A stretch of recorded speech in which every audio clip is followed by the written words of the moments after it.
To move between issues in the Issue Navigator, you can use the keyboard shortcuts J and K. Press J to go to the next issue in the list and K to go to the previous issue. This works both in the detailed and the compact list views.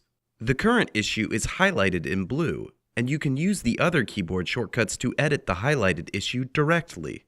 To display all possible keyboard shortcuts, click on the question mark in the top right section of the menu and then on Keyboard Shortcuts. In addition to the global shortcuts, you can see the shortcuts that let you move between and work with issues under Issue Actions.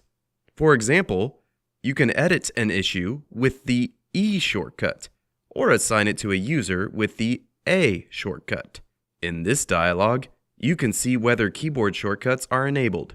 If you want to disable them, click here on Disable Keyboard Shortcuts, or vice versa, if they are already disabled and you want to enable them.